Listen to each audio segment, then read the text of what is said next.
Okay, so today we are cracking open a mental toolkit that's been around for ages. We're going to go inside the legal mind and pull back the curtain on the structured method lawyers use to analyze and, win just about any argument. So let's just dive right in. Have you ever been talking to someone and they say, hang on, let me put my lawyer hat on for a second, and suddenly the whole vibe just shifts? It's like they're booting up some kind of secret mental software. So what is actually going on inside that black box? Well, here's the core difference, right? Most of us, day to day, we operate on what you could call everyday logic. It's fast, it's intuitive, and yeah, it's often super emotional.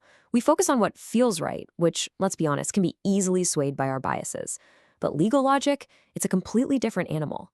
It is structured, analytical, and it's obsessed with one thing: what can be proven. It's a system designed to filter out all that noise. And that's what a lot of people see as this legal black box. But here's the secret. It's not magic. Not at all. It's a method. And it's a repeatable, teachable one that we're about to break down for you. The absolute foundation of this whole thing is deconstruction. Before a lawyer even thinks about making an argument, they're trained to take a huge, messy, complicated problem and just systematically break it down into its smallest, most essential pieces. It's all about finding clarity by refusing to get overwhelmed by the big picture. So how do they actually do that? Well, they use a framework that is surprisingly simple but incredibly powerful. Honestly, the best way to think about it is like a 3-step recipe for clear, analytical thinking. And here it is. This is the engine of legal thinking. You might hear it called the IREC method, but it's just issue, rule, analysis. And its power is in its simplicity. Let's break down exactly what each step actually means. First up, the issue.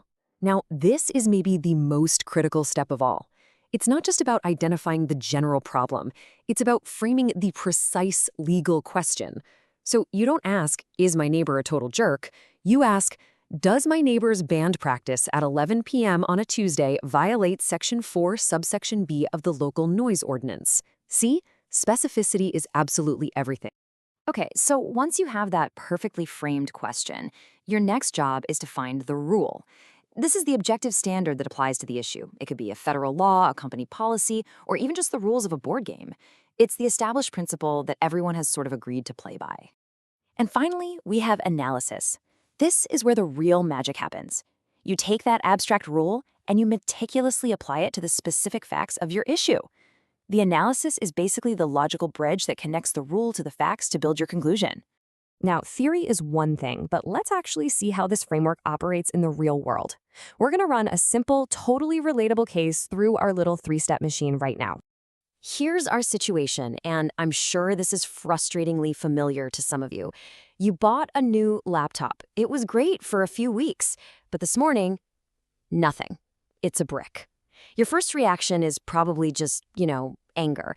But let's filter that emotion through our framework. Step 1, let's define the issue.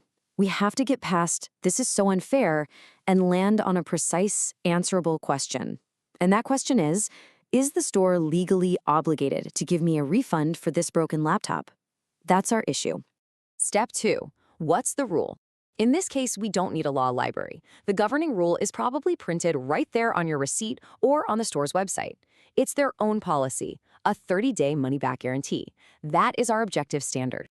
And finally, the analysis, where it all just clicks into place. We take our key fact, we're on day 25, and we apply our rule, the 30-day policy. Well, since 25 is inside the 30-day window, the conclusion is crystal clear and undeniable. The store is obligated to give you a refund. No emotion, no drama, just a logical, provable conclusion. Okay, so let's zoom out a bit, because this simple tool isn't just for lawyers or for dealing with broken laptops. It is a powerful framework for clearer thinking in pretty much every part of your life. I mean, think about it. You're reading an apartment lease. Identify the issue with the security deposit, then find the rule in paragraph 7. Negotiating a raise. Pinpoint the issue with your salary, then find the industry rule or standard for your job. This applies everywhere, from making a more persuasive point in a meeting to, yes, even winning an argument over board game rules. This quote really captures the true value here. There's this big misconception that this way of thinking is just for people who love to argue, but that completely misses the point.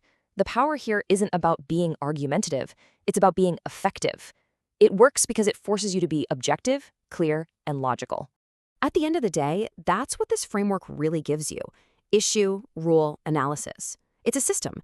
It's a mental model you can pull out anytime to cut through all the emotional noise, the confusion, and the complexity to find a clear, defensible way forward. So I'll leave you with this final thought. Take a second and really think about it. What problem, big or small, at work or at home, could you tackle with a lot more clarity tomorrow just by using this simple framework? Thanks for tuning in.